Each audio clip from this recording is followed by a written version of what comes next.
लवकुश मिश्रा के दादा हमारे साथ बातचीत करने के लिए मौजूद हैं। आपका पोता क्या घर आया है या उससे कोई बातचीत हुई है?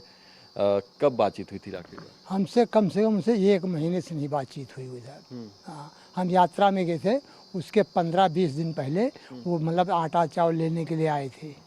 हाँ, 1 महीना मतलब 7-8 दिन हुए। उनके माता पिता जी से उनकी बातचीत कोई हुई? क्योंकि यहीं रहते हैं। नहीं। अच्छा। तो आप यात्रा के बाद आए तो तब आपको पता चला कि ये सब क्या हुआ है? हम पता तो हमें हुआ चला भैया, लेकिन फिर हम वहाँ पता न हमें लगे मोबाइल न कुछ न कोई। हाँ। जो भी चीज़ें आपको पता चली है उसके बाद आप क्या मानते हैं कि ये गलत आरोप है या फिर आपको लगता है कि जांच होनी चाहिए? नहीं, है तो गलत आरोप। गलत आरोप ऐसा है साहब कि मतलब हमारे यहाँ रुदौली थाने में उनका रिकॉर्ड देखा जाए, हम लोगों पूरे परिवार का, कि कोई मतलब आज तक 151 चालान है, कोई जुड़ाई झगड़ा पूरे परिवार का नहीं। हाँ।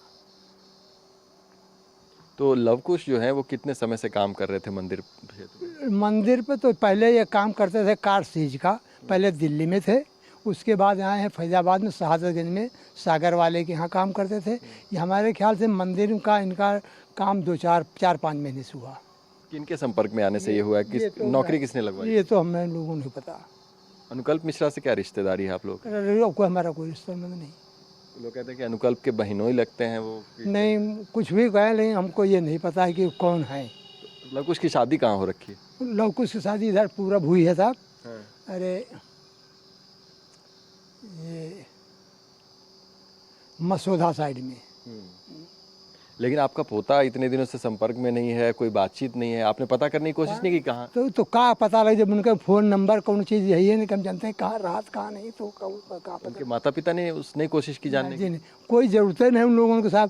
जब वो बीवी बच्चे लेके अपना वहाँ रह रहे हैं, यहाँ से कोई जब कभी चावल दाल की ज़रूरत पड़ती है तो आते हैं ले जाते हैं, और कोई यहाँ कोई संबंध नहीं। हाँ। तो आप लोगों को जानकारी में क्या है फिलहाल कि वो अभी बाहर हैं, अंदर है, किसी ने उनको पकड़ा हुआ है, क्या जानकारी? नहीं, ये तो कुछ नहीं जानकारी कि अंदर है ये ना। हाँ। अच्छा, तो पहले तो मतलब हफ्ते 10 दिन में आते थे, अभी तो नहीं है? महीना 1.5-2 महीने में आते थे। और अयोध्या में रहना कहाँ पर होता है उनका? ये हो नहीं जाए साहब। हाँ। लेकिन गांव में जिस तरीके से बात फैली है सब तरफ, तो आप लोगों को भी लगता है कि बदनामी हुई? बदनामी तो राम जन्मभूमि में कोई ऐसा काम करने वाला आदमी बदनाम क्यों नहीं होगा? वो तो बात सही है कि हम लोग 10 रुपये का चढ़ावा चढ़ा नहीं सकते, क्या उसमें खा सकते हैं? ऐसी बात तो कोई नहीं है। और हम ये नहीं चाहते, या इस भी चाहते हैं कि जो अगर उन्होंने ऐसा काम किया वो दंड के भागी हूँ। हम ये भी नहीं चाहते हैं कि मतलब जो है।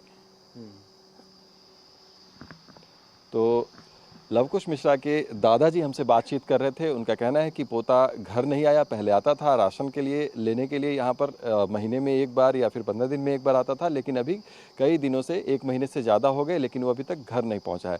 सबसे बड़ा सवाल यही है कि लवकुश मिश्रा आखिर है कहाँ? यदि उसको हिरासत में लिया गया या गिरफ्तार किया गया तो पुलिस के पास उसका कोई रिकॉर्ड क्यों नहीं है? और कोई एफआईआर जब दर्ज ही नहीं हुई तो किसी की गिरफ्तारी हो कैसे सकती है? तो ये जो सस्पेंस है कि आखिरकार ये आरोपी कहाँ गए या फिर उन्हें कहाँ रखा गया है, ये लगातार बरकरार है। एसआईटी ने अपनी प्रारंभिक रिपोर्ट भी सौंप दी है। उसके बाद ये चर्चाएं आ रही थी कि अब एफआईआर दर्ज की जा सकती है, लेकिन रिपोर्ट सौंपने के 24 घंटे बाद भी अभी तक कोई एफआईआर दर्ज नहीं की गई है और किसी की भी गिरफ्तारी पुलिस के द्वारा तो नहीं दिखाई गई है।